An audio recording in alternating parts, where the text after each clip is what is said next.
Day 2 of taking a character from Mahabharata. Let's talk about Arjuna. మనందరికి ఒక విషయం తెలుసు, ద్రోణాచార్యుడు పరీక్ష పెట్టినప్పుడు వాళ్ళ ఫ్రెండ్స్ ఎవరు కంటిని కొట్టలేనిది అర్జునుడు ఎలా కొట్టాడు? ఎందుకంటే అర్జునుడు ఆ కంటిని ఒక గోల్ లా పెట్టుకున్నాడు, ఆ పక్షిని డిస్ట్రాక్షన్ లా పెట్టుకున్నాడు. అంటే ఇది మన డైలీ లైఫ్ లో చూసుకుంటే నువ్వు ఏదైతే సాధించాలి అనుకుంటావో అది ఒక గోల్, కానీ నువ్వు చేసే పనులన్నీ ఒక డిస్ట్రాక్షన్. ఫర్ ఎగ్జాంపుల్, నువ్వు ఒక దారిలో వెళ్తున్నావు, నువ్వు ఒక పని కోసం వెళ్తున్నావు ఆ దారిలో, బట్ నీకు ఒక స్ట్రీట్ ఫుడ్ కనిపించింది అక్కడ. అక్కడ నీకు అంతమంది జనాలు ఉన్నారు, అరే అందరూ ఏమో తింటున్నారు, ఏమున్నాయని పోయి నువ్వు కూడా తినేస్తావు.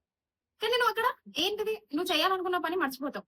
మర్చిపోయి ఫస్ట్ వెళ్ళి తిందాం, దాని తర్వాత ఇది చూసుకుందాం అని అంటావు. లైఫ్ లో నువ్వు కూడా ఏది సాధించాలనుకుంటున్నావో అది పక్కకు పెట్టేసి మిగతా అవన్నీ చేస్తావు. సో ఇక్కడ కూడా అర్జునుడు ఆ పక్షిని వద్దనుకొని ఓన్లీ ఆ కంటిని చూశాడు. ఆ కంటియే తన గోల్ అనుకున్నాడు. సో కొట్టేశాడు. సరే, వాడు ఐఫోన్ కొనుక్కుంటారా, కొనేని. వాడు బైక్ కొనుక్కుంటారా, కొనేని.